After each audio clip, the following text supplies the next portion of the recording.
So he says, well, can you hand over the stone? And he's like, I can't do that. So you're going to have to take it from me. So it's like, oh, it's going to be such a pleasure because I'm going to have to spar with you now. Oh, this is my dream come true. It's pathetic. It's trying to be funny and it's not. It's cringe and it's embarrassing. And if it was a joke, it's going on way too long. You don't know when to stop. The joke should have been, if you wanted it, who are you? I'm Star-Lord. Oh my god. I've always wanted to meet Star-Lord. You're amazing. I've heard great things about you. Oh yeah, da-da-da. Now give me the... That's how it should have been, but this was dragging on and on. So they start fighting. He's like, oh, should I point the gun at... Oh, no, should I put the gun down? Oh, it's dragging. So he's like, no, attack me with the gun, and of course, he keeps dodging, and he punches him a couple of times, and the guy's just like, wow. And then the guy attacks, and then the guy punches T'Challa in the face, and then he pull it, and then he's like, ooh. And he's like, oh, I'm so sorry. Oh, I'm so sorry for hitting you. I'm so sorry. It was embarrassing. Absolutely embarrassing. I was ready to turn this off right now. Ready to turn this off. Also, I want you to pay attention, folks. Yo, what up, JMD? What's up, brother? To the vibranium necklace that he's wearing, okay? Just pay attention. So anyway, he eventually punches the guy and then defeats the other two guys and then decides to take the guy as a junker. Because the guy asked him if he could join his crew, obviously. And he said, we're full up at the moment. But he's like, at the end when he's knocked him unconscious, I've hired worse. So he picks him up. This is where Michael comes along with his arrow. His acting's fine. And he's like, who's he? And he's just like, I got myself a new one. And they talk about how instead of being pirates, of course, how they were, how they travel the galaxy and do great deeds. How you getting on with the challenge, bro? What challenge? For people. And this save the day for people. This game is so fun. Because, so fun. Peter Quill's just, he's just a dickhead. So then we get this, but before we go forward, we must go to the past. Earth, Wakanda, 1988. And so we get little T'Challa and his daddy, and he wants to explore, and he wants to explore outside of Wakanda. And then there's a bright light in the sky. Pay attention, folks. Look what he's wearing around his neck. Nothing. Yeah, the spirit thing. Nothing. Look what his dad's wearing around his neck. We're trying, man. The necklace. The necklace. So, how did that necklace get onto him when he was picked up without the necklace on? Oh, don't worry about that, folks. Don't worry about that. So get ready for the next funny joke, folks. Jesus Christ, this is. Oh my God. So they take him up in this spaceship, and this guy's like, and of course, Thingamajiggy's like, Michael Rooker's like, who is this? Do you think this is Peter Quill? And they just look, it's gonna get me. These two characters are like, oh, I don't know, all humans look the same.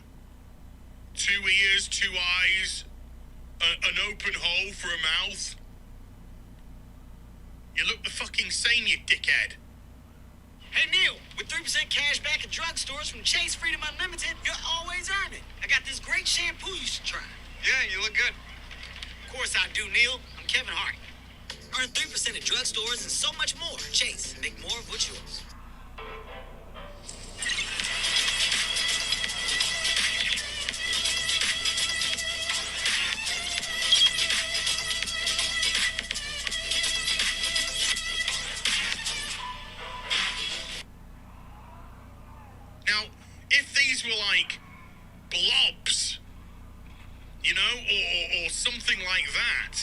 just like, I don't know, all humans look the same, then that makes, you can laugh at the gag or not laugh at the gag because it's been done a million times, but at least it makes sense. But when the guy looks fucking human,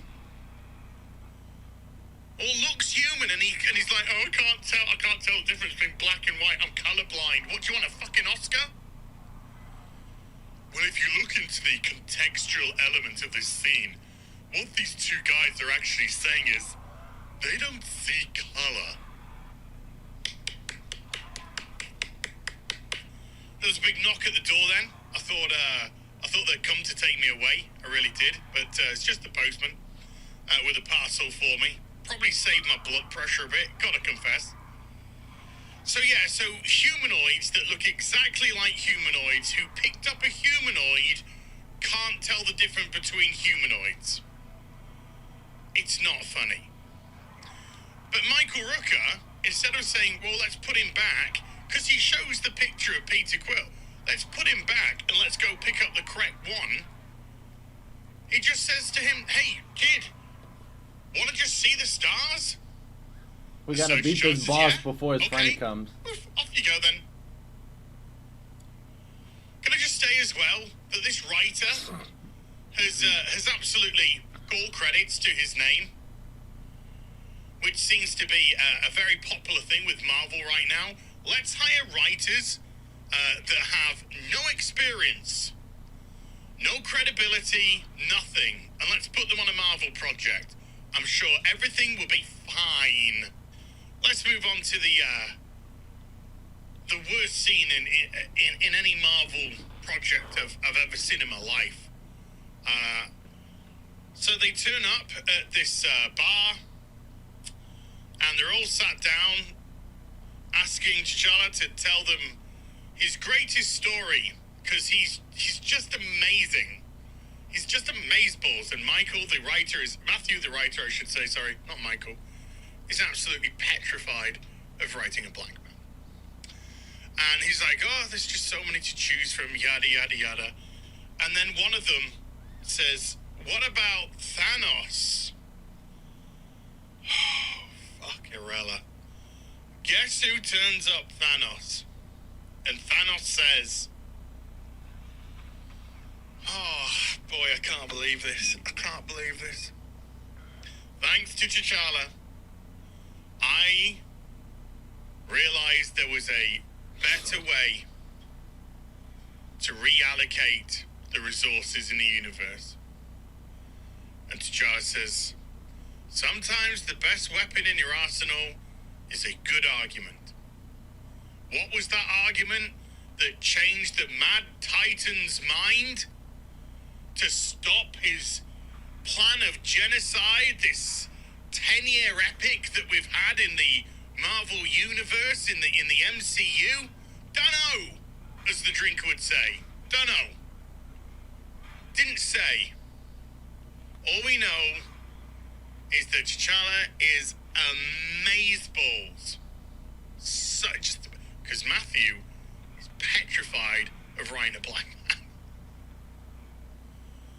This was so embarrassing. 10 years and all those movies. Just needed Chadwick Boseman to walk up to him and go, hey, do you know what, mate? You better not do that. Better not do that. I've got a great argument. What is it? Don't do it.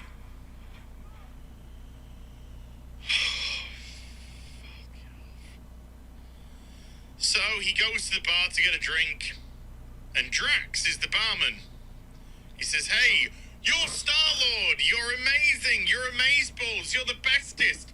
How many fucking times? This is getting so tiresome. So tiresome. Saying, not showing.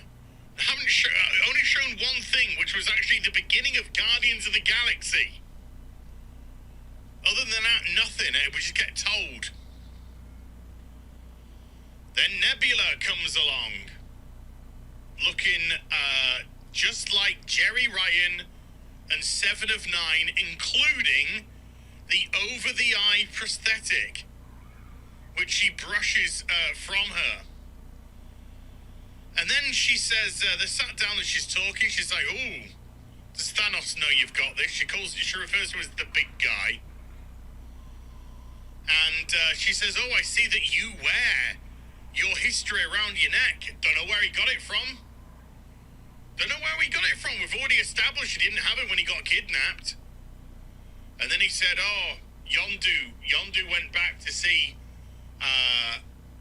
if he could return me, but Wakanda had been destroyed. Now, they don't say, and all that I saw left of my father, all that I found left of my father was his necklace. No, it's just miraculously appeared out of nowhere. And I know some of you might be like, okay, it's just a necklace. Oh no, it's a plot point later on. So it's a pretty big deal, really, because it's a plot point later on. So she says, well, I've got a job for you. We're gonna steal these seed things, Genesis seeds or some shit, and they can basically they're like the Genesis project from Search for Spark, and they in minutes revegetate a planet so you can eat, which of course means they're like, oh, so we can go around millions of planets, healing them all, healing these dying planets, making sure people have got plenty of resources. Better not tell the big guy, because he's into Mr. Genocide.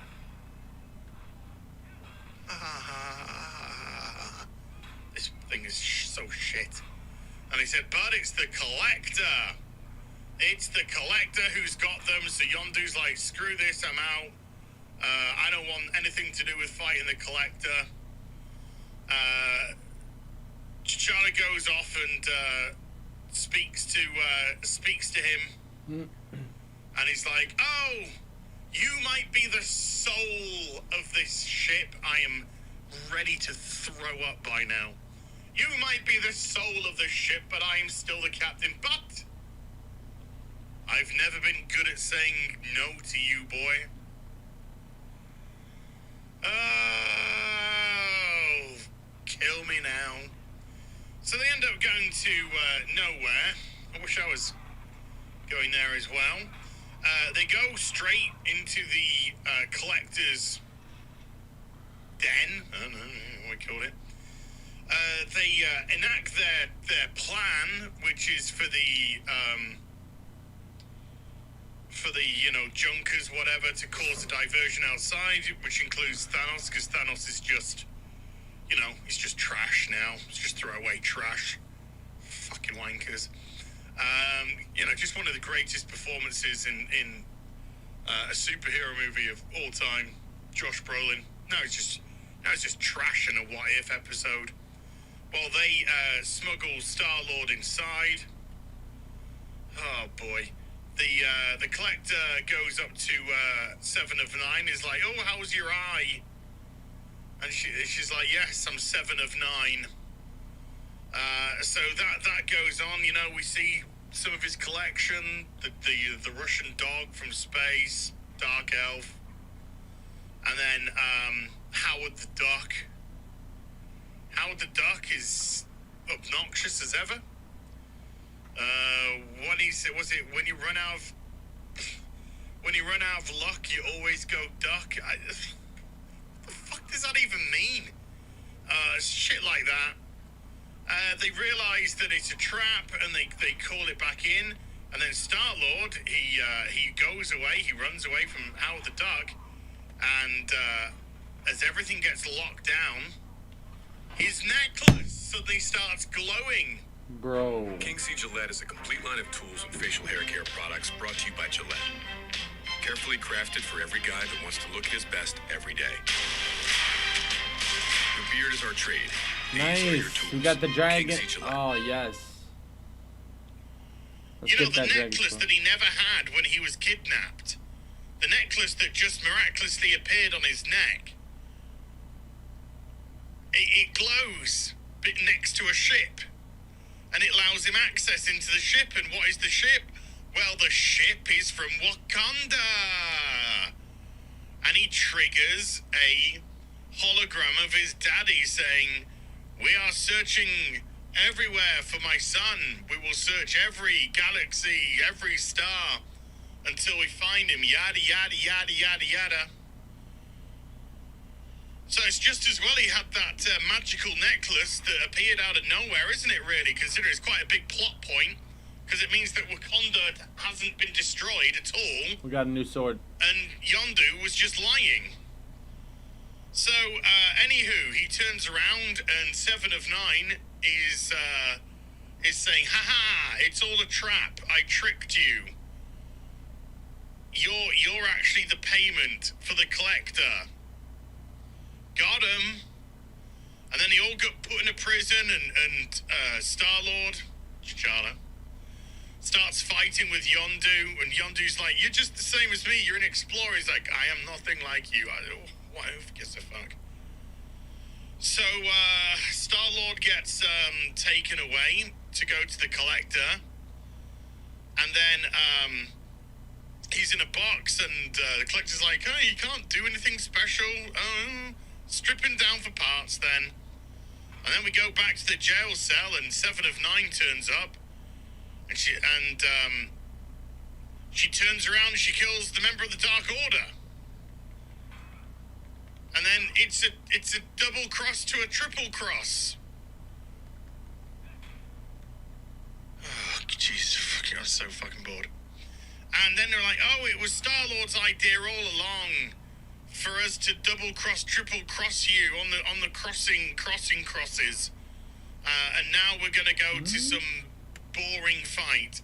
Let's wrap this up very quickly. Lots of boring fighting. You just get a lot of fan service as the collector either uses or shows off stuff. Hela's helmet, a dagger from a dark elf. You see Captain America's shield, or whatever. Who cares? 7 of 9 and Thanos. They learn to, be family. Great. More fighting. Everyone teams up. Everyone hugs each other, and they win. And they put the collector in a box.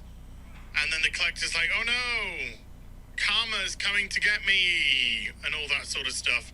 They use a couple of those embers of Genesis to kill everyone that's bad. Okay, fine, whatever. And then everyone's okay, everyone's fine. And then Yondu says, "Hey, where do you want to go?" And they go back to Earth, and they go to Wakanda, and he meets his dad. He says, "Dad, here's the family that I met along the way." Whatever. Then they just do the same silly things that they did in the bar. But they're telling it to Earthlings, "Oh, that sounds a lot like genocide. It's efficient. It's a click of a finger. Ha ha ha. Thanos is a mad titan." And then, that's the end. Apart from the most unbelievable part. So they've gone, what if Star-Lord was black, essentially? Oh, well, if he was black, he'd be amazing. He'd be great at everything. He would save the galaxy with his empathy. Please don't cancel me because I'm a white guy writing this. He's just the bestest ever at everything. He even manages to conjure up magical necklaces out of nowhere. He saves the universe. He saves the world. Isn't this spectacular?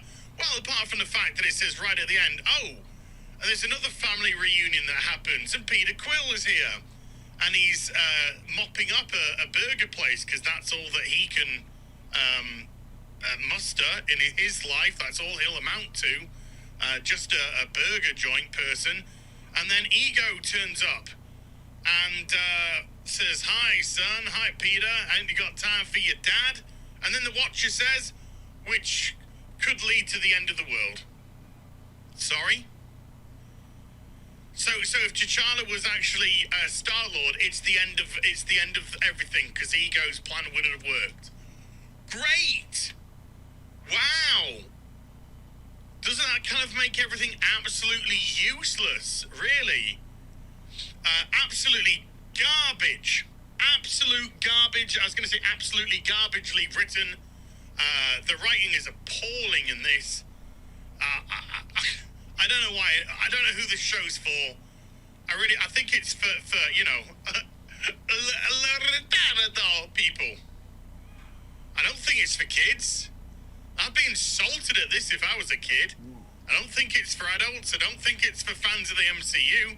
I don't know on earth who this is for, what this is for, but this was fucking trash. Hope you enjoyed the vid. If you did, do give it a thumbs up and also subscribe to the channel. Follow me on social media and YouTube for live streaming. Wow, this new Coca-Cola Zero Sugar. Is it the best Coke ever? Yes! Yes! Is what if this episode... Hi everyone, it's Az here from Heel vs. Babyface, and this week's what if question is, what if this episode was actually pretty decent? Because I thought it was, which was a very nice change, considering the first two had been, what if Captain America was a woman, and much better than Steve Rogers, and last week's, of course, was what if Star-Lord was black, and much better than Chris Pratt. So, yes, it was nice to actually get away from the identity politics, which this week's episode did not have. Definitely for the most part.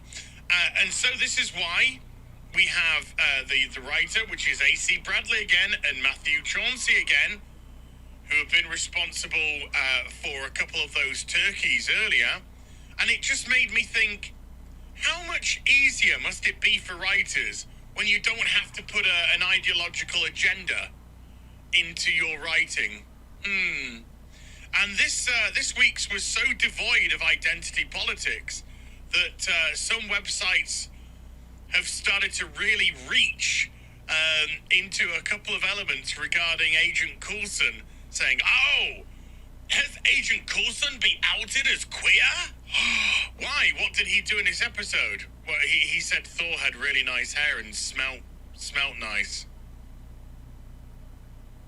I think Dan Vasquez got really nice hair and I bet he smells nice, but, you know, no offense, Dan, I don't want to... I mean, we can hug.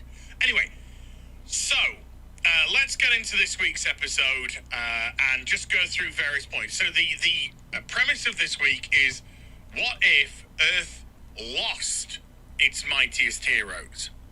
Which is an original concept and actually a really interesting concept.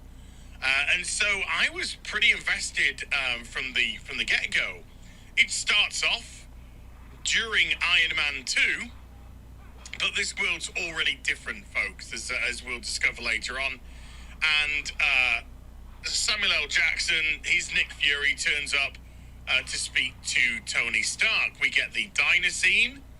The one thing that they do, I said do, is make sure that that Black Widow doesn't get her ass in the shot. You know, we had that tracking shot. So they made sure to get rid of that, whatever. And then when they inject Tony Stark to, you know, alleviate the problems that he's having with the arc reactor, in actual fact, this time, kills him. And we are off to the races. So not only does it kill him, because it was Black Widow that injected him, she becomes suspect numero uno. Of course, Nick Fury doesn't believe that she's responsible. However, they have protocol, and she is under arrest. So Samuel L. Jackson gives her a device. He gives her the syringe, and she could already get out of the handcuffs and everything because, you know, she's a very resourceful gal. And he wants her to escape and discover what is going on. So I like this. This is a decent premise with an interesting start. So she breaks out of her van, and then we go to Thor. So this is the hammer, Mjolnir. Woo. I was going to call it Jotunheim for some reason. No. Mjolnir has fallen to Earth, of course. It's been thrown by Odin. And then we have Hawkeye and Nick Fury, who've come to check it out. Agent Coulson's here, and he discovers that some of the guards have been knocked out. Why have they been knocked out? Because Thor, this is where he says Thor, he's got really nice hair, comes knocking. Hawkeye has an arrow pegged on Thor, and of course, if you know the movie, Samuel L. Jackson, Nick Fury says to Hawkeye, no, let's see what happens with the hammer when he picks up the hammer. However, when he goes to pick up the hammer, doof, the arrow is loose by Hawkeye, and Thor is killed. So this is, again, this is really interesting because Hawkeye also claims that he did not fire the arrow. So we have Black Widow, who claims that she did not attempt to kill Tony. And now we have Hawkeye saying that he did not attempt to kill Thor. And yet, both of them have been killed. So Hawkeye, because again, it's come from his bow, is taken into custody and put into a cell. Nick Fury goes to question him and discovers Hawkeye's dead and has been murdered in his cell. So now we are only about, 30% of the way through the episode. Tony Stark dead. Thor dead. Hawkeye dead. And Black Widow on the run, trying to discover what's going on as Nick Fury's eyes and ears elsewhere. This is the scene where Coulson says that Thor smells nice, so must be gay. Let's move on from that. So Scarlet did it again. It's because of the hair. I keep thinking Scarlet G.I. Joe. So Black Widow meets up with Betty Ross. Yes, we get Betty Ross in the MCU this time.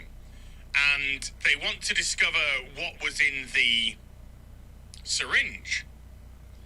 And Betty works out that the syringe didn't even unload its contents into it. So something else was shot through the syringe into Tony Stark. She asks if she knows where Bruce is. She claims not to.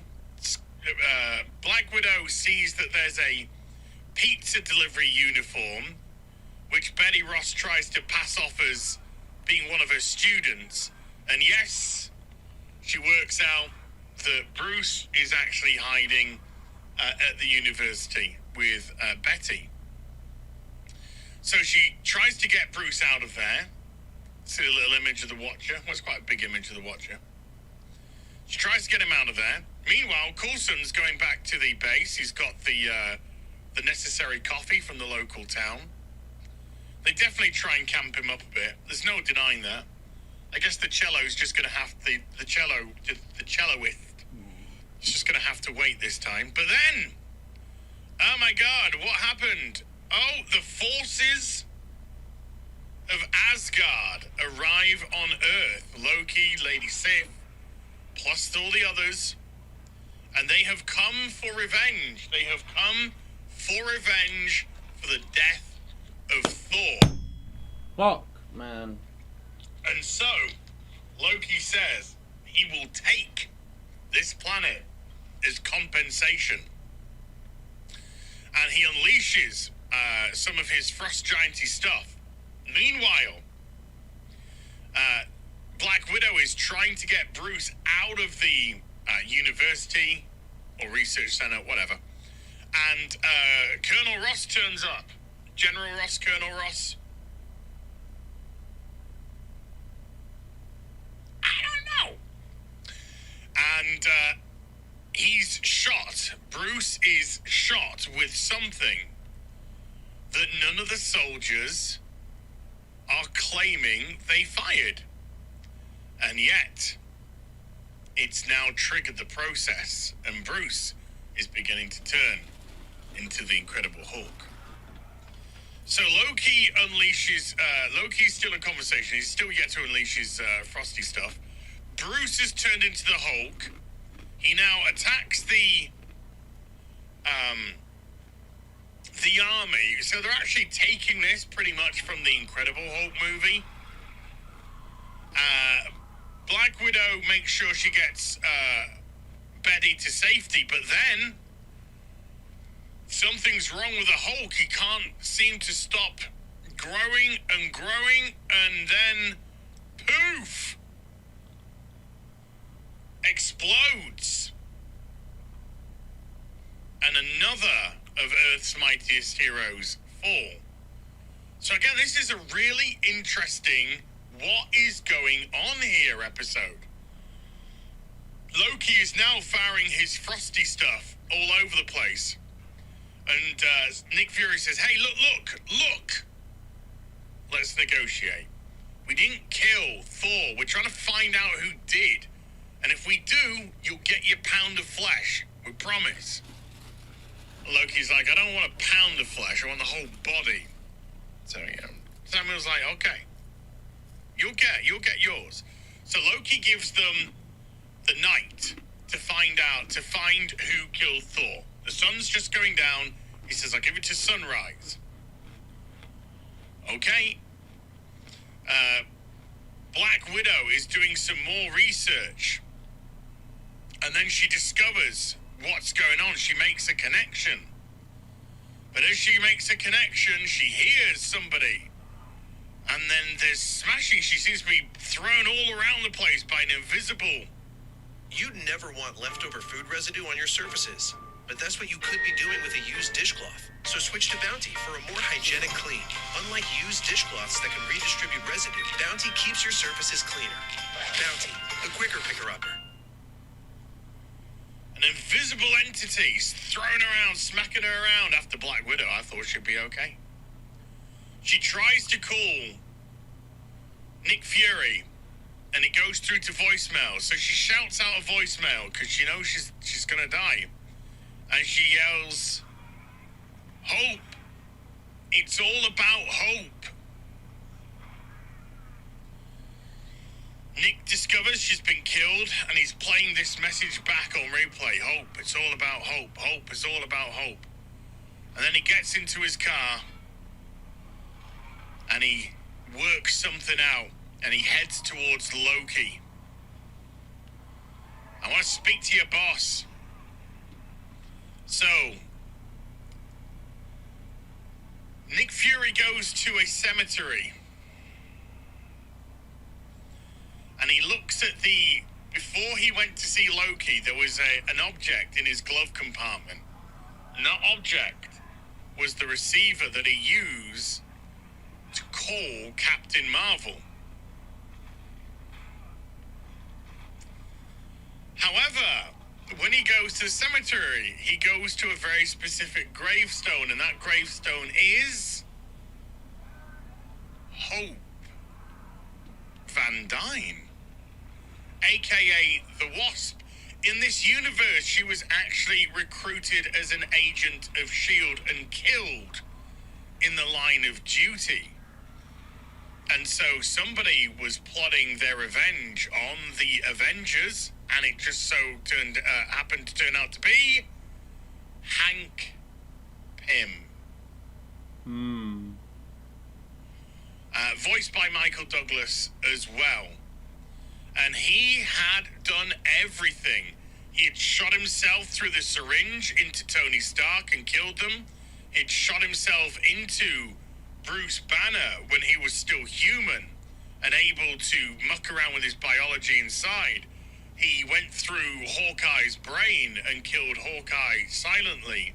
He threw around and obviously defeated Black Widow due to size. And Thor, he unleashed the arrow from Hawkeye's bow to kill Thor. So Hank thinks it's going to be easy time to attack Nick Fury, but Nick is very, very quick. His reflexes. And he is smacking Hank Pym around like a bitch. And Hank is wondering what on earth is going on. And then we start to figure out what's going on as multitudes of Nick Furies turn up to laugh. And of course, it's all a Loki illusion. It was Loki who was disguised as Nick Fury to fight Hank Pym and defeat Hank Pym. But then, just as everything seems okay and the villain's been caught, Loki says, do you know what? I'm going to extend my time on this planet, and within 24 hours, all of the nations are now subjugated under Loki, and Loki has control of planet Earth.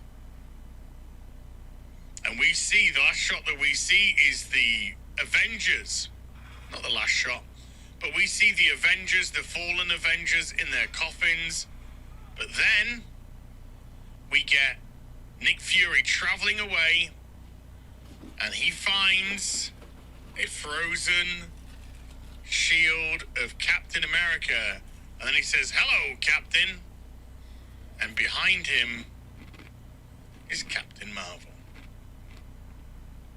Not voiced by Brie Larson. So the hint is that it's now time to fight back. Captain Marvel, Captain America are now going to create a new wave of Avengers to fight back against Loki. So as I said, this was going through the actual story itself. I thought for the most part, the story was very well told. There are a lot of the voice actors who came back, original voice actors who came back. Tony Stark, no. Black Widow, no. They did not reprise their roles. The things which I didn't like is they tried to shoehorn in the Joss Whedon humor, which works when you're Joss Whedon because you know how to utilize it, but it fell really flat. I thought in a lot of occasions here and just came across as stupid, because this could have been a nice, serious episode which didn't have to have the levity of these silly gags that they tried to throw in every now and again. The acting for the most part was better by some than it has been in the previous installments, and the animation was. It's still. I still do not like this animation. I must confess. Thank you. I still don't think it's particularly up to that much. That's just me. But it was so refreshing just to be able to enjoy a story. An interesting story of what if the Avengers had died? What would happen then? What would the stakes be?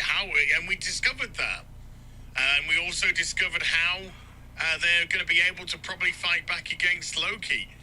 So yeah, all in all, I liked. Very little for me to really criticize.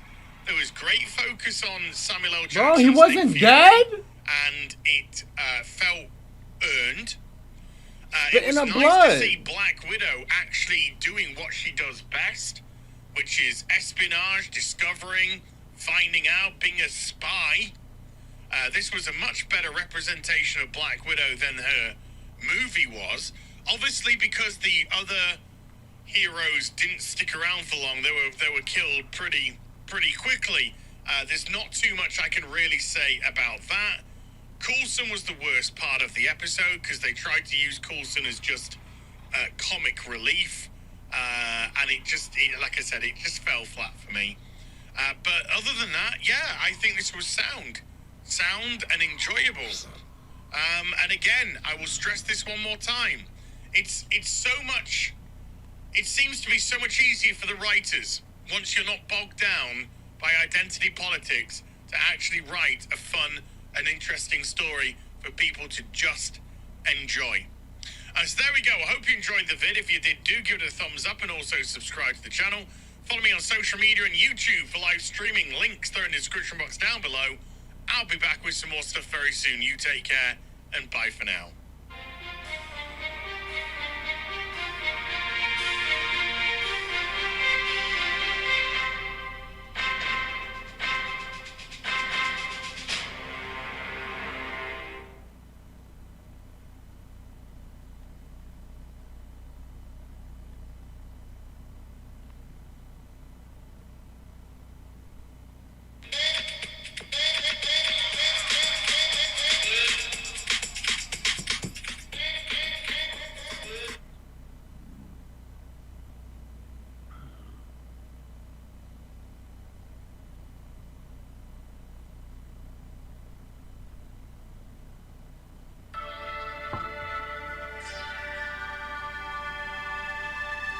Welcome to the Liberal Hive Mind, a channel solely focused on exposing the abundant hypocrisy of the left. Could you imagine being a Democrat in the current political system? A system where literally everything favors them? Every massive metropolitan voter base is a Democrat stronghold. The media itself, especially written media, is essentially an extension of the Democrat Party. And then on top of that, to make matters worse, you have massive social media companies and Google who control what people get to see and what people don't get to see, especially apolitical people who have not forged a neutral or conservative recommendation feed around them. Well, these massive social media companies work in connection with the left-wing media companies to make sure that the news at the front of every single page, the news at the top of every search and being pushed out onto everyone's phones is all left-wing. Celebrities, late-night talk shows are all pushing your message as well. Yet despite all of that, these same Democrats are now crying about how unfair this California recall process is in Democrat-dominated California. Hypocrisy and irony to this level does not exist anywhere. You cannot find it naturally anywhere in the world outside of left-wing politics. It's the only place where this level of irony exists. And that concept is exactly what I want to focus on for this video, while also maybe doing a little bit of an update on what's going on in California and the recall process involving Gavin Newsom. So trust me, we got a lot of interesting stuff to get into. But before we do, please make sure to leave a like, comment, subscribe, share the video as much as possible. We are still shadow banned by the YouTube algorithm, hidden from non-subscribed viewers. And with that out of the way,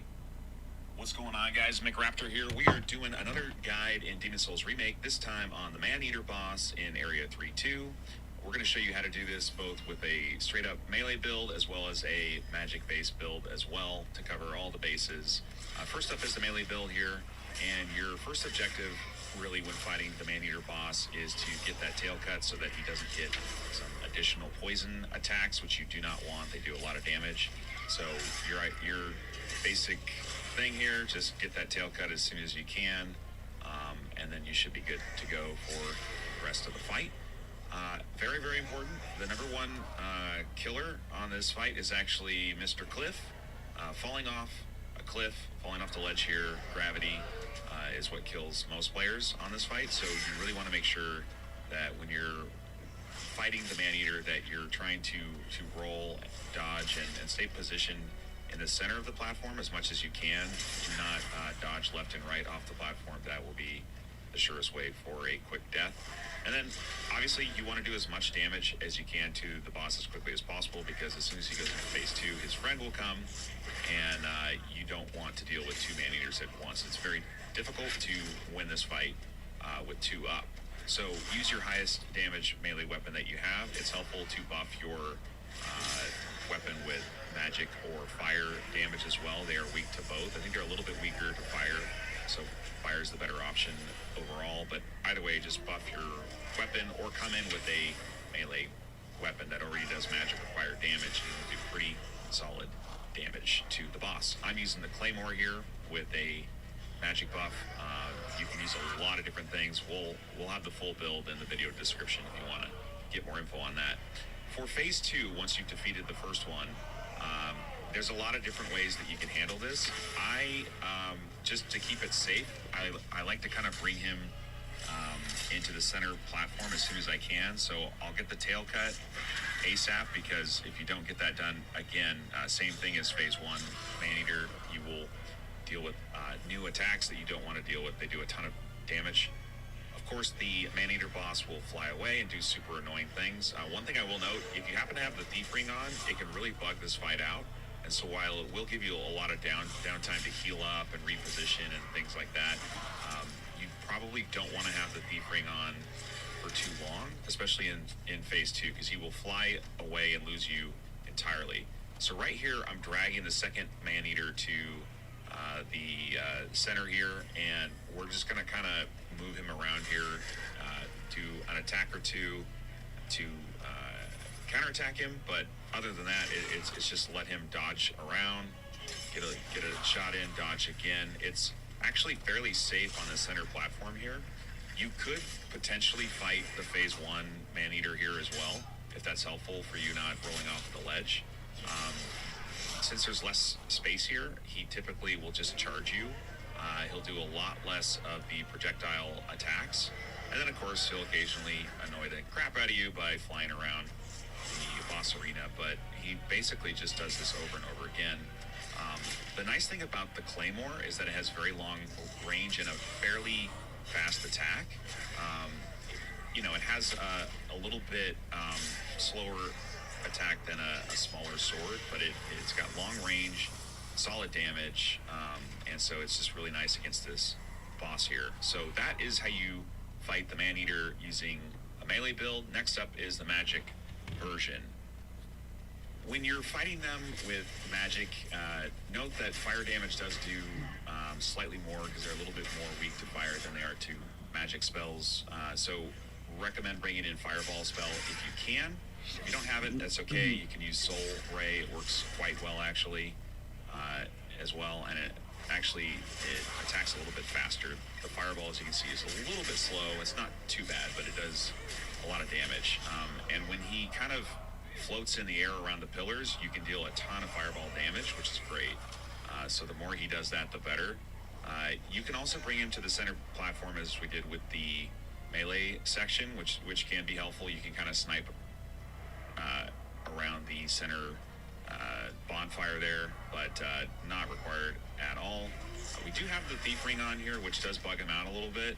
Sometimes you want to have that unequipped on this fight. Like if they just go off into like Neverland, you need to kind of reset the fight. So that's something that you need to worry about. But that's mainly a phase 2 issue. For phase 1, the first Man-Eater seems to kind of stick with you.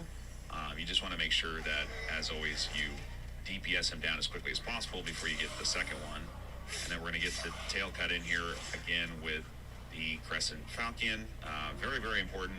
Again, you don't want to have that those poison attacks coming out you. Like, you basically want to limit him to the charge and the projectile sort of sonic attacks and the slam downs. Those are enough to deal with. You don't want poison on top of the rest of that. So, and you also, as you can see, want to make sure that your controller is charged, because midway through this boss fight, our controller went dead on us, and we had to very quickly grab our second one. So don't forget to charge your controllers prior to the boss fight. Other than that, like, it's just pretty much rinse and repeat. You can take him to the center platform if it's easier. See right here, you can see the Thief Ring is like really throwing him off. He does not know what's going on, so we're trying to get his attention. Taking the Thief Ring off will typically get him back right to you. But, you know, the Thief Ring does help you if you're having trouble finding good opportunities to heal up or get your magic up, things like that. So you can kind of unequip it to get his attention. Then if you want to put it back on, you can. As you can see, he's still flying around like an idiot. So that's what Man-Eaters does. Remember, the Demon Souls remake didn't really fix any of the AI for any of the bosses. They're all as dumb as they were back in 2009. But they look so much better, so that's okay.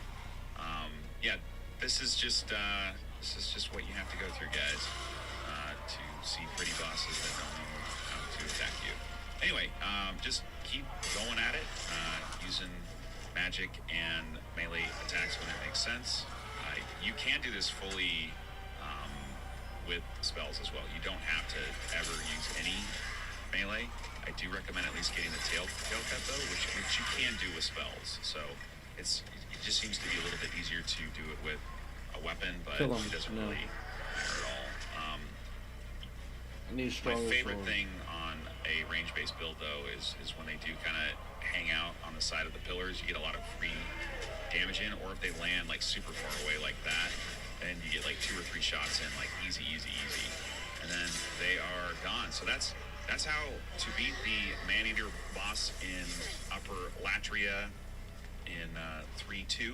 Hope this was helpful, guys. We have tons and tons and tons of more guides on Demon Souls Remake and other Soulsborne games over at ggsouls.com, and of course on the YouTube channel here.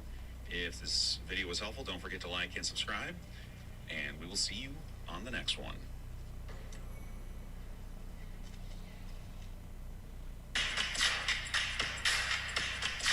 Energy to go all out, and the recovery to get it back. Advanced energy and muscle recovery when you need it most. From Amino Energy. Okay, this is gonna be tough. Last week, I slew the Spider Queen. I didn't mean to. I'm not a fighter. I'm an HP guy. I'm the one who takes the hits while the others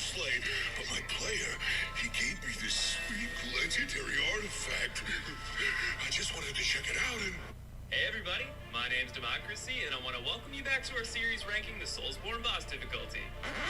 Wait a minute, that's not right. Oh, yeah. HD, baby. Look at those jiggle physics. I'd let Thomas stockpile mine.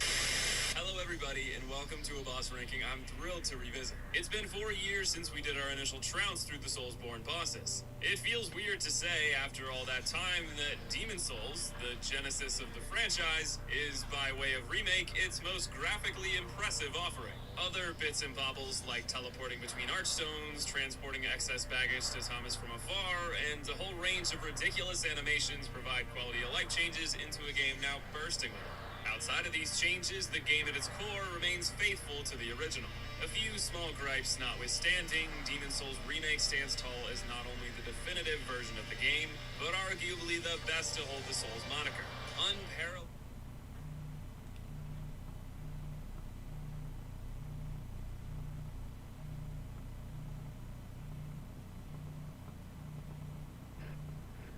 Yo. Yeah. What up? What up? What's good? Chilling. What you doing? I'm playing some Demon Souls. You streaming or no? Yeah. Playing this shit.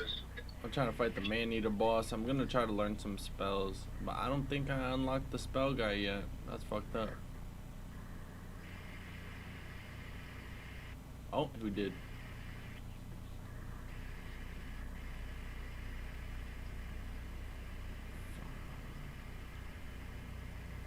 Finally, we learned the spell. Protection raises defense.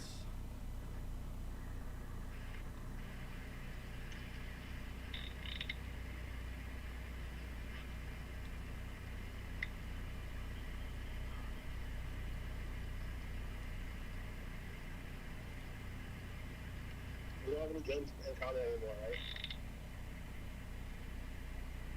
right? What happened? You don't have any games in common anymore, right? I mean, we still got games, yeah, but I don't play on some of them anymore. Fucking Red Dead. I seen a YouTube comment saying, will you play Red Dead Online 2 this week? He said yes, no, maybe. I put no. That shit was mostly no.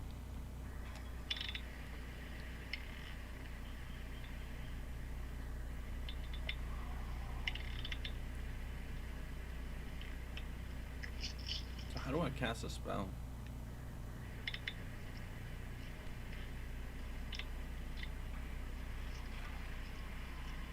How do you cast spells, motherfucker?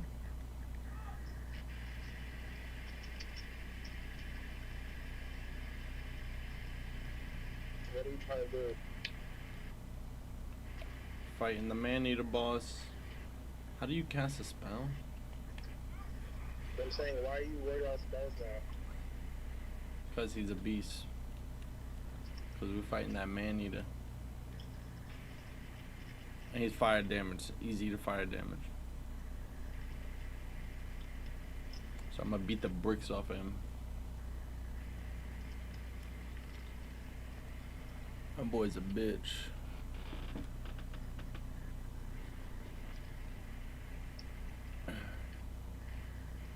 Where'd you find spells? You gotta save the guy. I don't even know. He's just in the place chilling.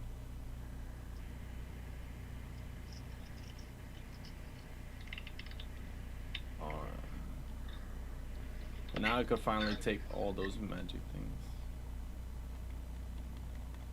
That must be why they give you so much magic items in that level.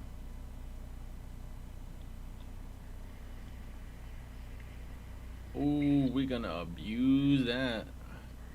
We rocking the blue blood sword and a wand. Ooh, I'm gonna shoot this motherfucker. You didn't need wands in Dark Souls, I think. It's because it's easy mode.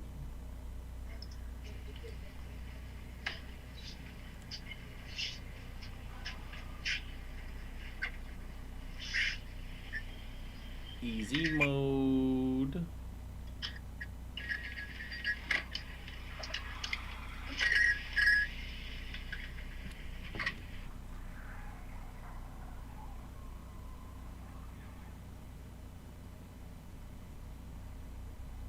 Yeah, everyone want me to play Call of Duty again.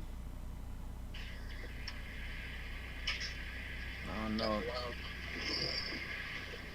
This game is lit. I want my penetrator armor. Start snuffing people. Alright, let's see if I can take this boss battle with the magic for the first time. I didn't even level up, no magic.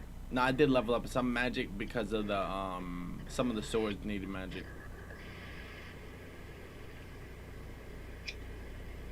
It's about to go down.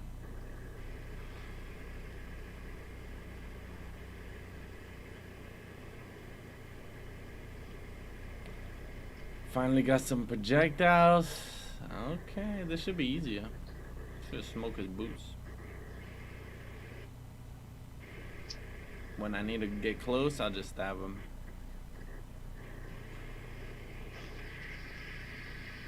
Alright, let's do it.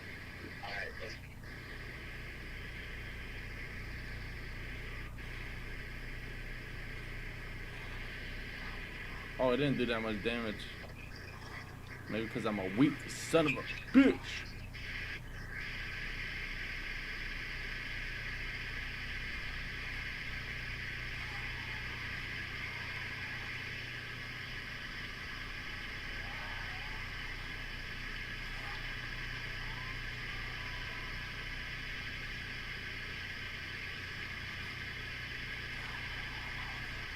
Fuck, I got greedy.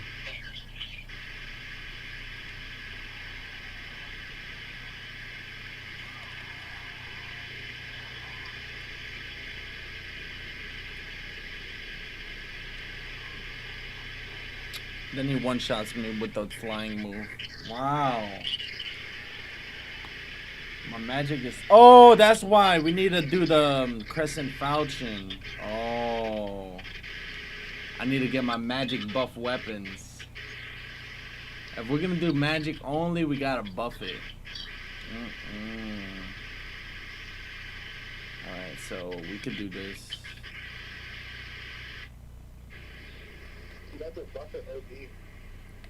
Yeah. There's a weapon called the... Where's my crescent falchion?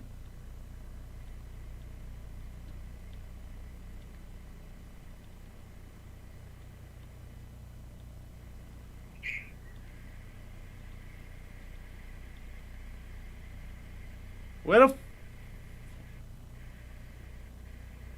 crescent falchion?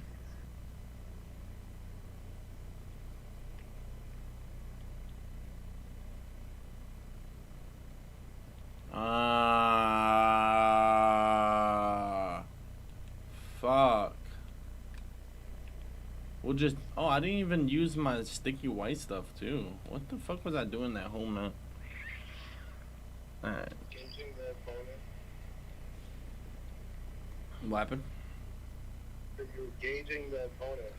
Yeah, I was trying to see how much that fire does. Let's get it. This could be the one. We got the dragon bone sword. It's like a huge slab. Can you back the fuck out? Okay, that's all I have to do is swing on him to cut his tail. We'll do that every trip. Alright. So we're gonna blast him with fireballs till he gets close. And sticky white stuff when he wants to try some.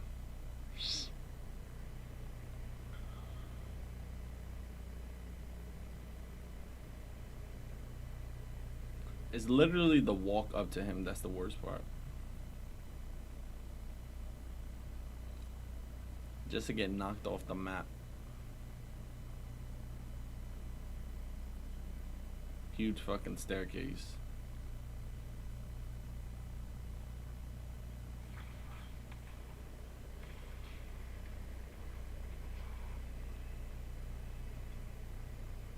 You have to do this every time you die, right? Mm-hmm. You too? Mm-hmm. So don't die. Imagine there was a mode where, like, if you die, you restart the whole game. That'd be ridiculous. I think I'd throw up. Yeah, doing that would like be a mental like strain on the mind. Wow, he just charged me crazy.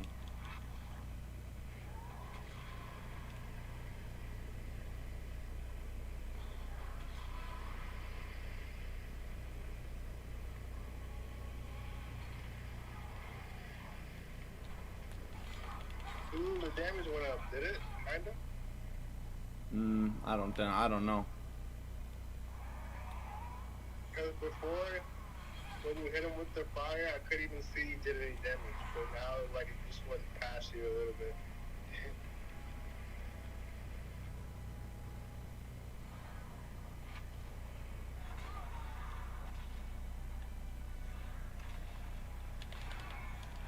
Fuck!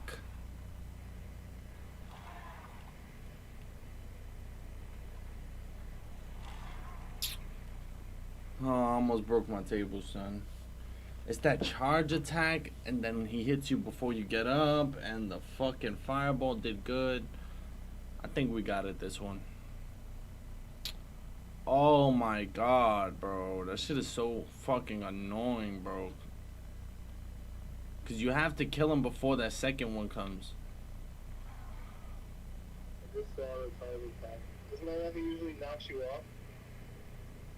Oh, yeah, but he still covers a great distance. Would you back the fuck up?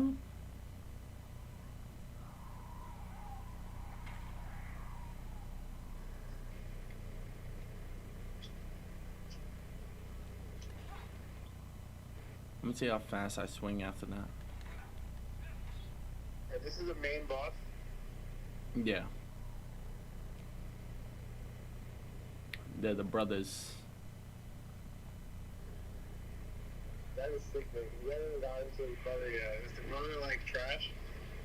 Same thing. Not even trash, yo. Just the same shit. Honestly, I could beat him. I'm rushing it. I'm gonna just take it mad. I got it. I'm gonna smoke this boy.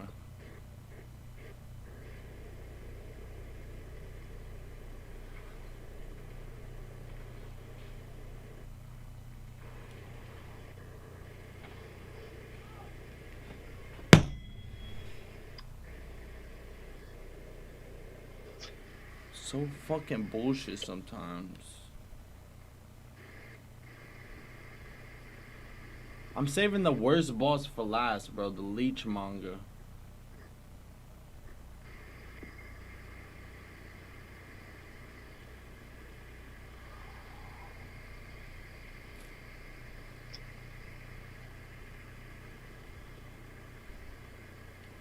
So the hardest boss is the leech boss? Huh? The hardest monster is the leech monster? Depending on your build. When you first started this game, I didn't think it had any real bosses. It was a sand monster. But then, there's some pretty serious bosses. Like, They got the most iconic bosses. The Tower Knight. The Tower Knight is the most iconic boss. It's a knight with a huge shield. You gotta chop his ankles. All the bosses in Dark Souls are pretty much human. Not human, but they're like, you know, knights and mages and shit. Venom's a giant. That's dope. Ooh, we almost hit him with that fireball, son. But honestly, it looks like we probably have more fun in Demon Souls for some reason. Like, Dark Souls is not as, I wouldn't say flashy. It's just cause the PS5, right? Probably, yeah.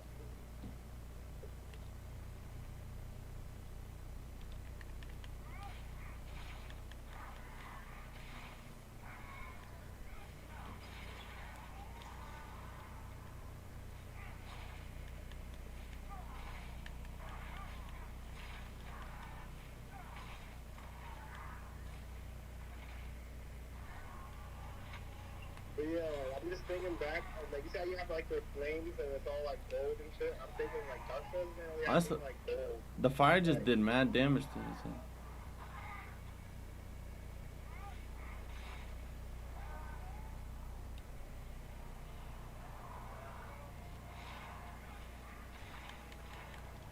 Wow!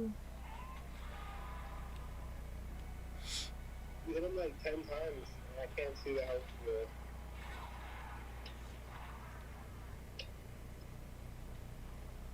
He hit me with that, even though I was pretty far.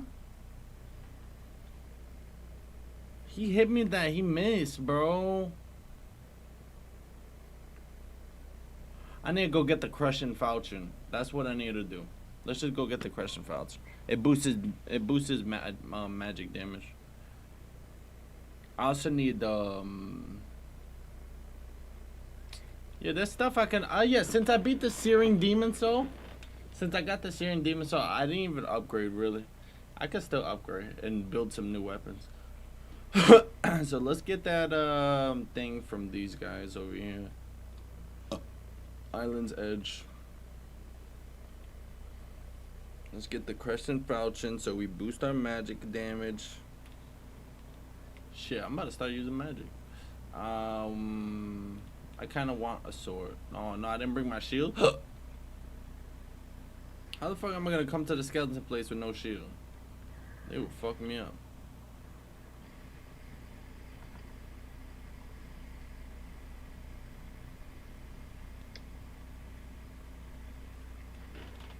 Demon Souls is that game, eh? It's that game, sir. Alright, what was I doing to get a shield?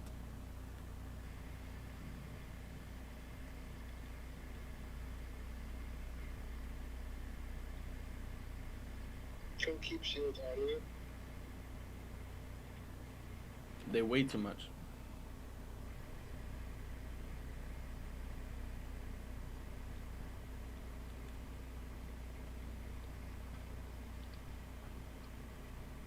They weigh too much.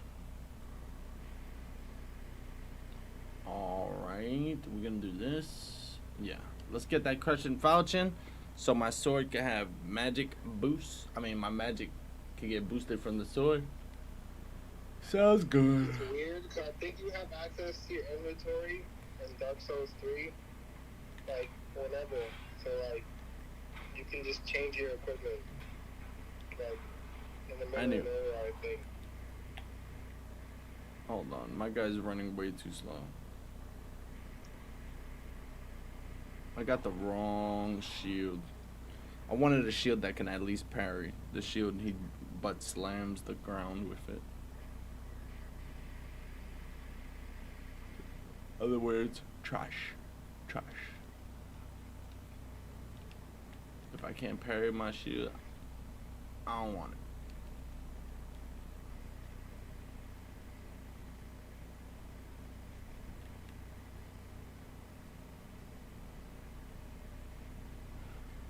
You had an inventory the whole time. Look at these guys. All you gotta do is punch these guys. Oh, look, we got someone here. Since we got good world tendency, there's a character that popped up. Fuck out of here. Get your ass up. What you want?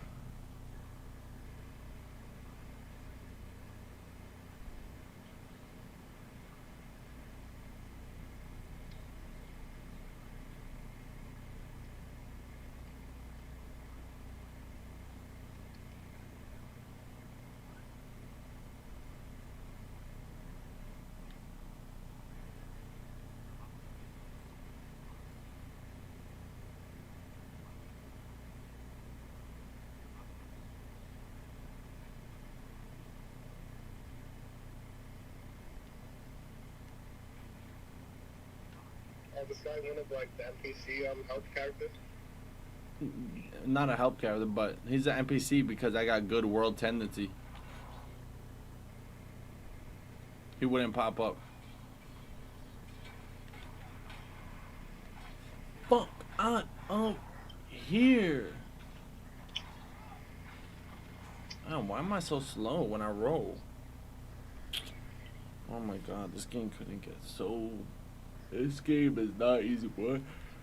Fucking bad. Alright, what are we doing with the mastering? We don't need the mastering, do we? Nah, we don't need the mastering right now. We can just use it for equipment. Hurry up.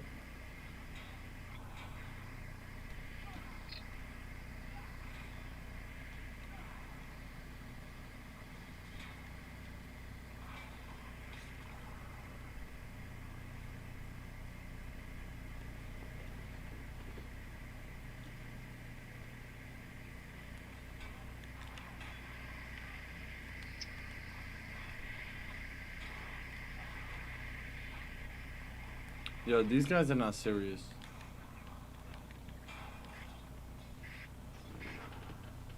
Oh my god. When was these guys a problem?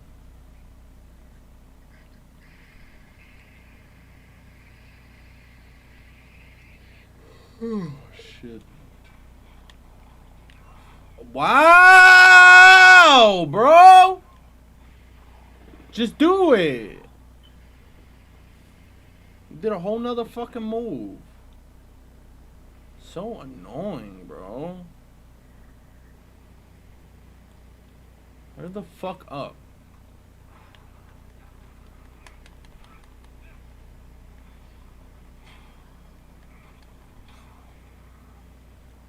Couldn't be more annoying. Literally couldn't.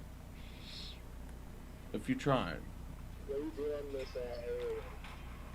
I'm trying to get the I'm gonna go get the magic buff sword. It's a dagger that buffs my magic.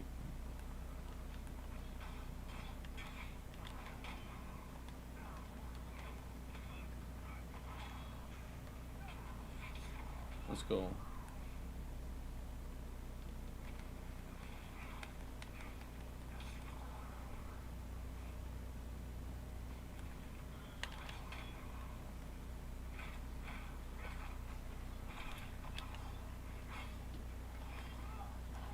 That is the same. The skeleton is rolled up on you. Yo, but they're fucking so weird, bro. You can't run away from them. They roll faster than you too. So you have to deal with these bitches, bro.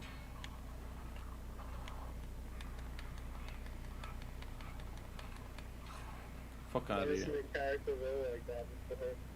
Yeah, these fucking roly polies. Get over here. But it's their bones. The bones. What? Every time I get hit by these motherfuckers, bro. And then the arrow hit me.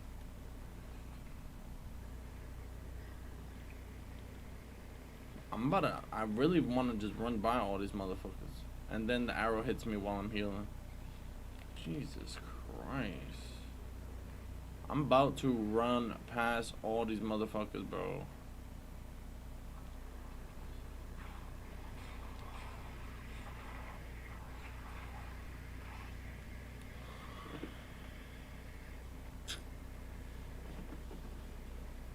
Alright, let's just deal with these guys one at a time, man.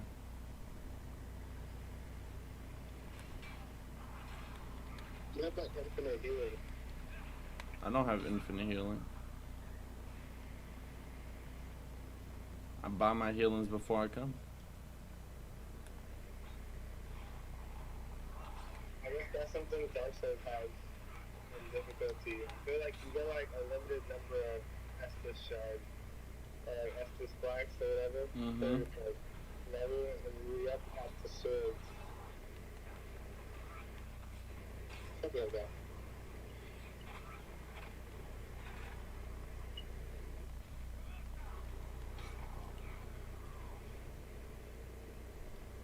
Fine.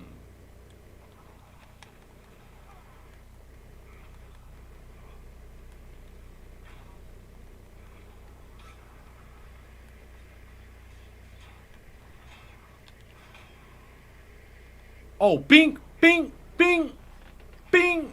Knocked him off the cliff, and then the guy, his friend, wants to hit me. He didn't get knocked off. That was foul. That was... Yo, bro, this game, man. This game, man. So you didn't get knocked off. He did not get knocked off.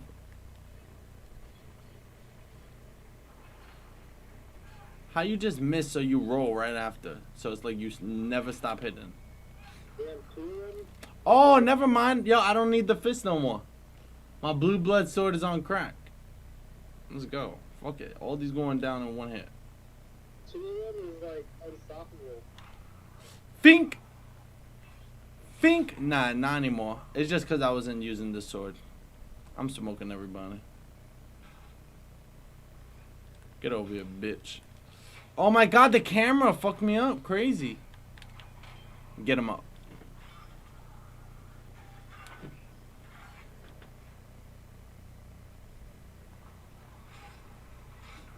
Yeah, the blue blood sword don't play that no more. What up? Oh my god, he did not just hit me.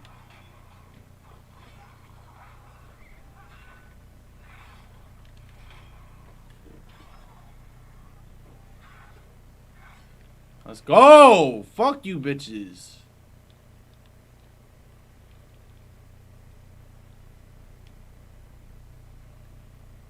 So now let's find that crescent fucking falchion. You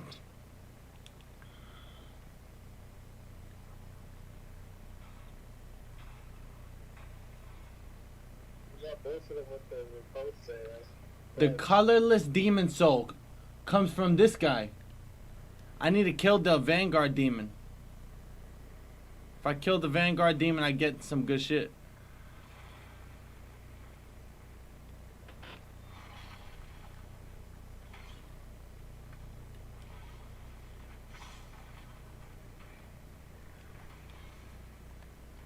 That thing right there. That thing right there. We get a nice upgrade for it. Wow. Something shot me from behind. The stingray shot me. He's mad I killed the Storm King. You don't gotta be mad I killed the Storm King.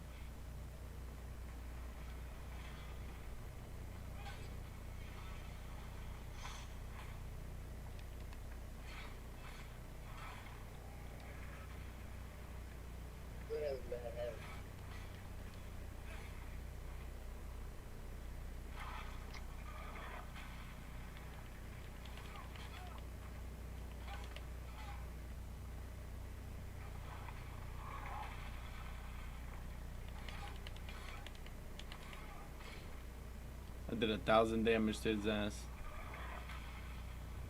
Spunk, spunk. Let's go. We killed him. Now we can upgrade the dragon sword. The dragon smasher sword, I think. Oh, gray demon soul isn't the sword I was looking for. But alright. Fuck it.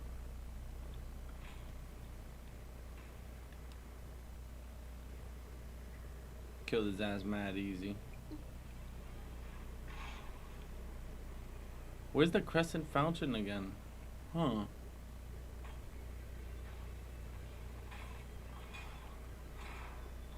Bro, you not serious, man?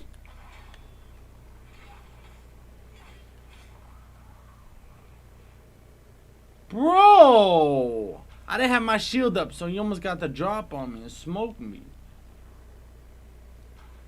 I had my two-handed. I had my sword on both my hand on both swords.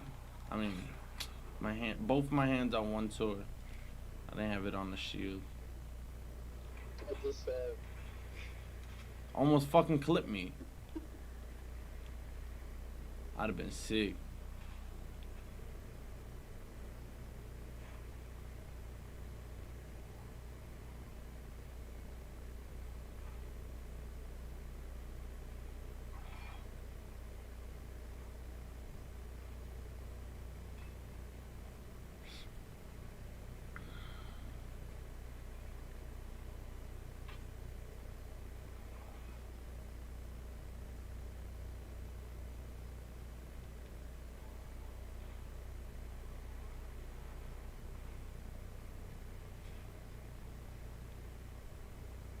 Grave Robber's Ring. Oh.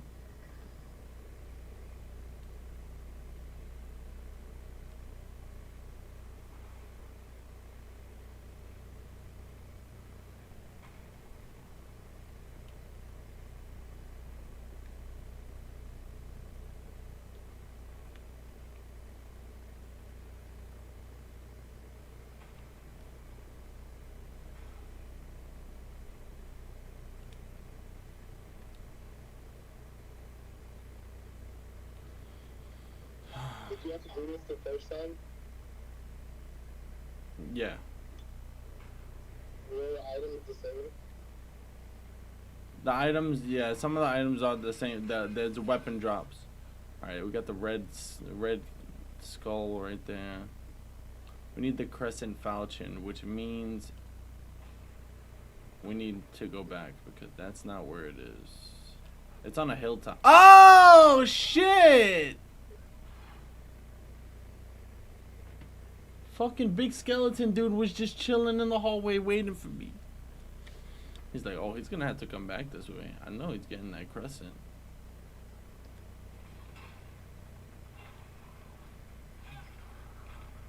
Oh my god, that makes it so much easier. I don't gotta punch these guys now that my sword is cracked.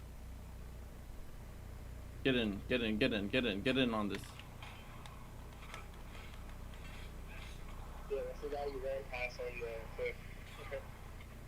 Yeah, you seen him, right? He walked all this way. Fucking weird.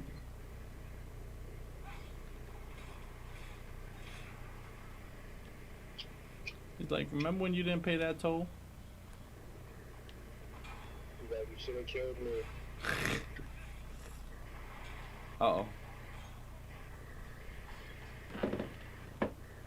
Yo, I couldn't... These aren't bosses, bro. These aren't bosses, though.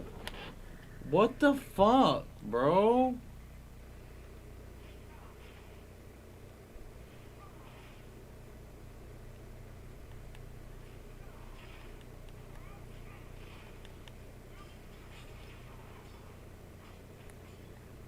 It's actually with the 2 and 1 heavy that's laughable.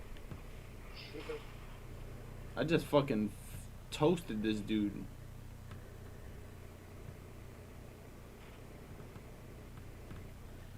Alright, how are we gonna get to that fucking crescent falchion? Hurry up. I don't even got my shield up.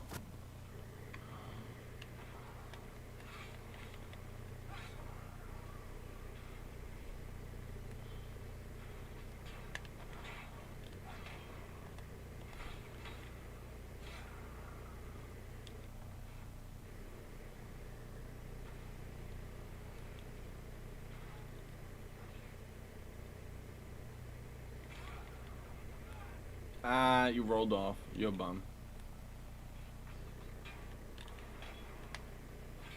Parry, you're done. Uh-oh. One guy's trying to prove himself. Got him. You think this dagger's really gonna help? Huh? Do you think this dagger's really gonna help? That's a good question. I'm afraid to answer that. I was looking at the damage you did to the regular skeleton with the fireball. And it's like... Nothing. But the guy's weak to fire, right? The other guy's weak to So fire. if you look at the boss, I was like, wow, the boss took like more damage than that thing. I don't know how it scales. Because the boss does have a lot more. Ooh, I just went through a secret wall and there was a skeleton behind.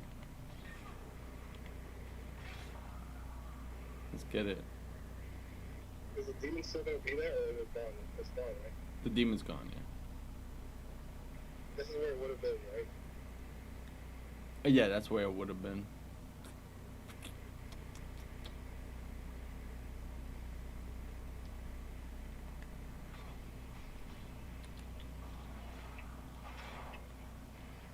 Wow, they put me in a corner with these motherfuckers.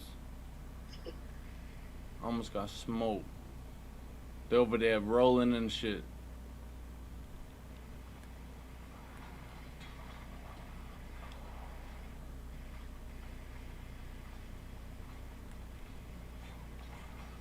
Bro, they're fucking me up. They're not even in the... Alright, I'm leaving. Fuck that. I'm leaving that spot. Oh my god, there's another one. Oh my god, they're everywhere.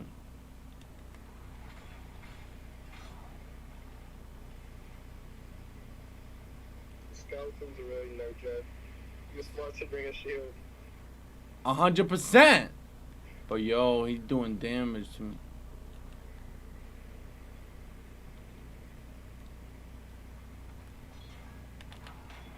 You need the fucking shield for that bitch. Fuck. Oh, is this where the crescent falchion is? No, this is where the bird is.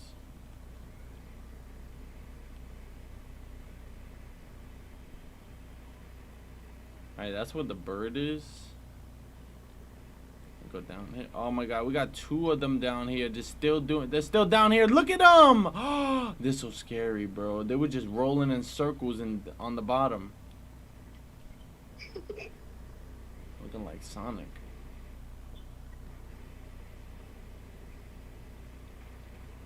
We got to the nest.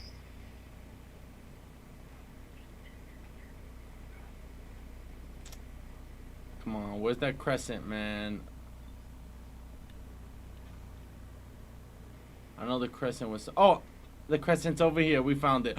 With the red skeleton. The crescent's over here with the red skeleton. What's it? Yeah, I'm gonna just run by him and get that shit.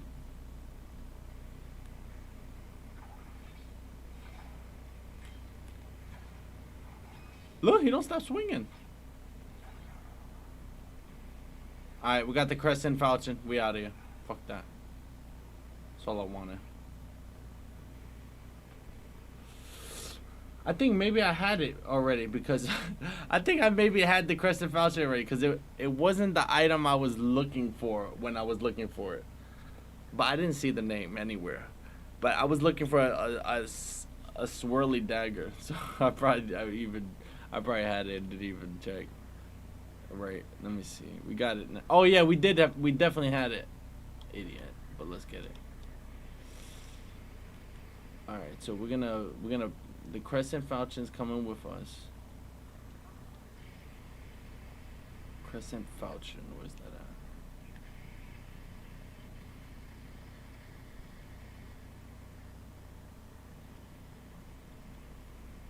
Oh, I didn't have a crescent falchion. I just got a new game plus one version of it. Oh, nice.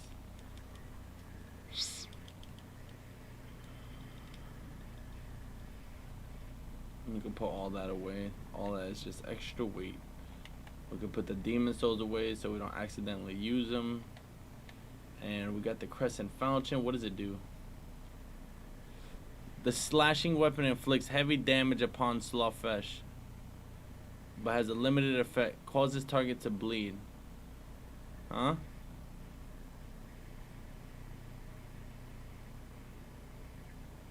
That's not what she was looking for, was it?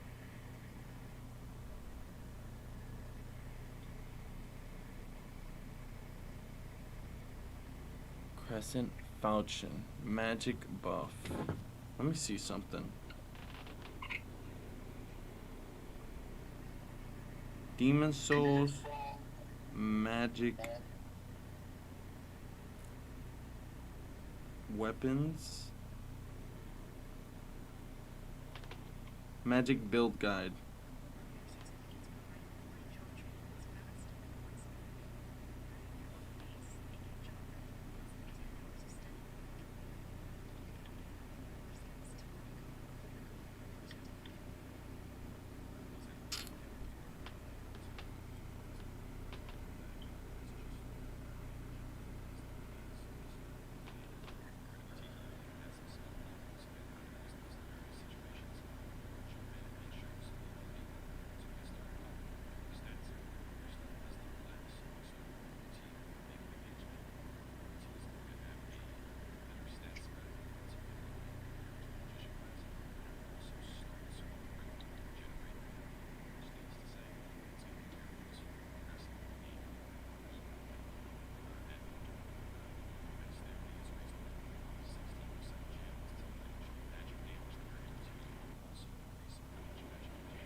Left hand.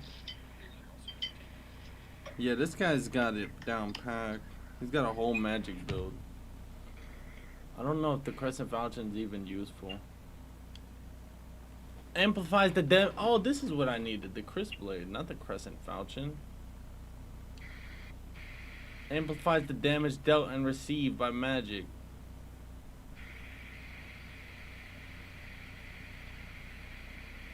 We're doing magic build.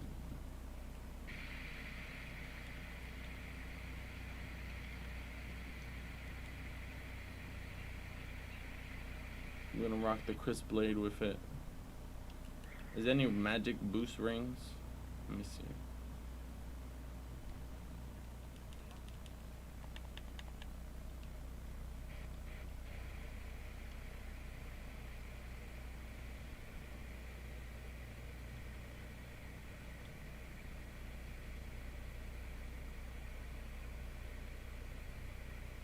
Raises magic power. Yeah, I'm taking that.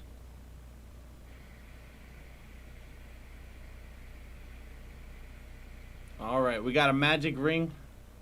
And I think I should do hyper mode, Abe. It applies to magic. 30%. Well, let me see. That'll be a good idea. Does hyper mode attack power rises? Attack power. That's not magic, right? Yeah, that might not be it.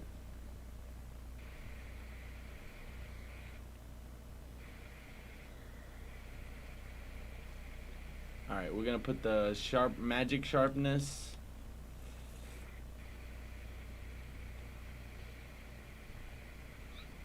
And reduce. Should I do magic sharpness and just have more health? In case I do get hit? Yeah, I should. That'd be good. Well, I need to buy some health before I go.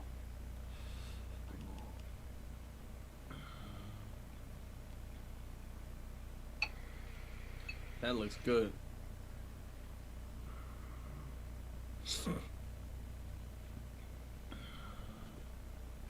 That shit is funny, bro. In this game, whenever you go to the buy to talk to anyone, they're really mean and shit. And then when you like leave and you didn't buy none, they'd be like, "I know you're not gonna last long." But when you buy something, when you buy like how I be filling up on herbs and shit, he'd be like, "Where you off to? Where you off to? Shut the fuck up." Bitch, man. Oh shit, I got the wrong sword out.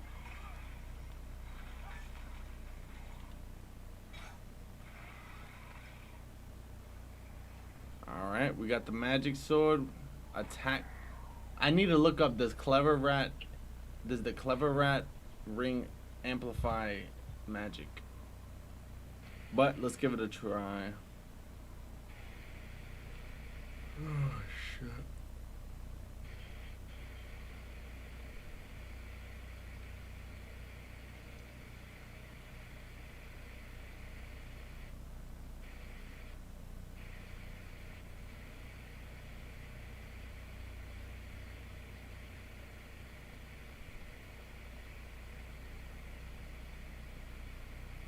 We got our magic. We got our magic. I just started using magic. Can't learn any spells unless you have the right attributes. In Dark Souls, I don't know how it is in Demon Souls. You said what? In Dark Souls, you can't learn any spells unless you have the right attributes. So you have to like grab magic to like 10 or whatever. Oh, you have to level it up. To get better. It's not the same. Nah, you could get magic anytime, but just the strength, I think of it. But you need demon souls to get some powerful spells. All right, let's try this out. I got sticky white stuff in case shit go down. Let's see. Do I need anything here? Sticky white stuff. Oh, we need to put the health.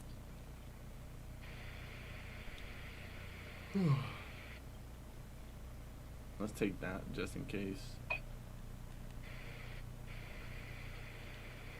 All right, let's do the fight.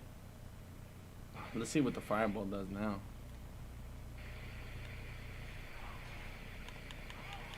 $115 for a ranged attack. I'll take it. And he just smashed me like a pancake.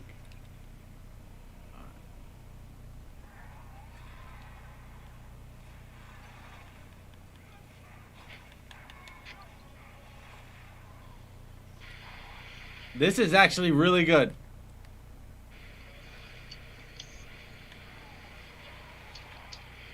He just hit me from mad far away, bro.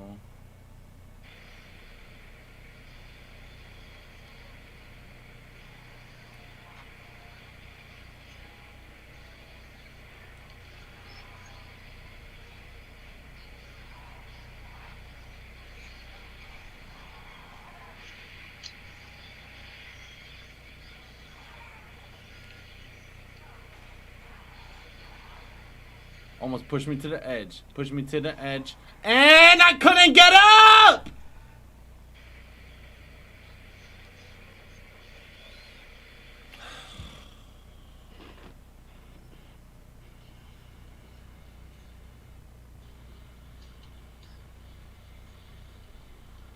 Insanity Catalyst.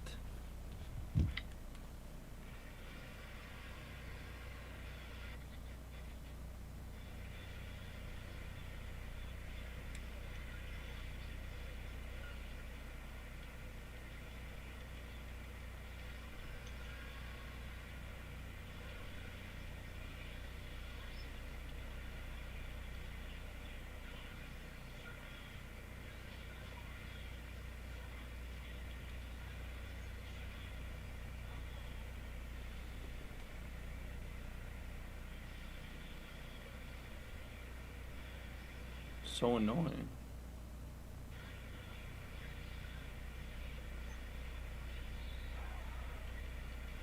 I need better healing items too, bro.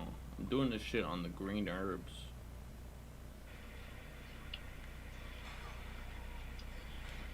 Then he pushes me off.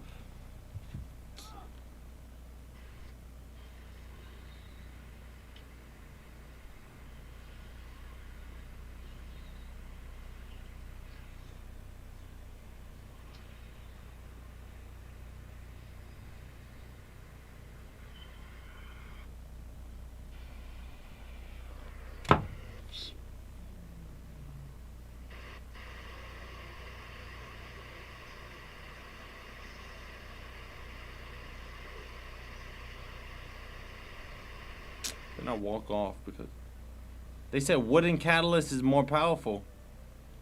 Oh, did you hear that? The wooden catalyst is more powerful. See?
I'm gonna give it another go and let's see if this works this time.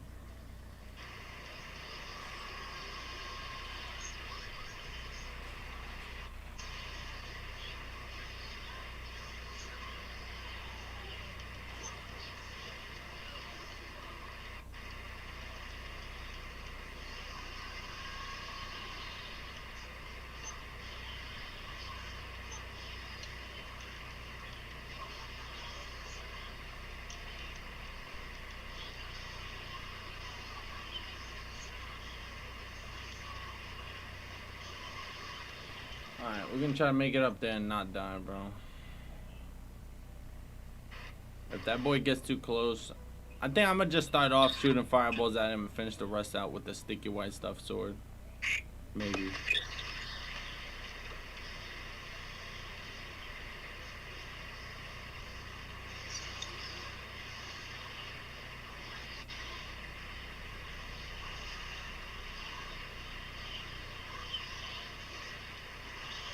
Boy shot a fireball at me from mad deep.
What you wanna do, son?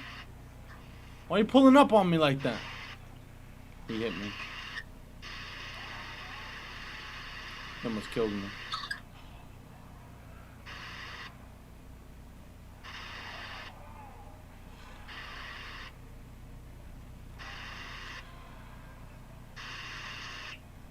Are you using the magic power boost thing? Yeah, I used magic for the first half. Do you have 2 swords equipped? Yeah, I switched them out.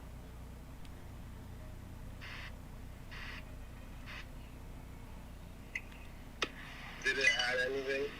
Yeah.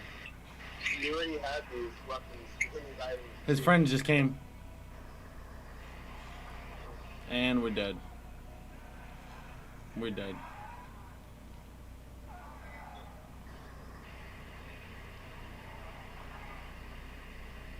We are fucked.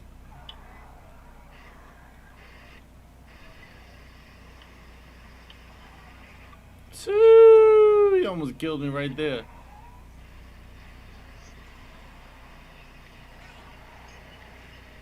Okay, we did enough damage. Almost fell off the cliff. That's not good. Never good. Never good, never good, never good. We got double of them. They're both on me. I can't heal. Okay. Alright, we just healed one. Dodged one. Healed one. Dodge one. Heal one. Okay, we're full health. No more sticky white stuff though. Wow! They both headbutt me at the same time. I'm done. That's fun, man. I gotta go figure out that shit.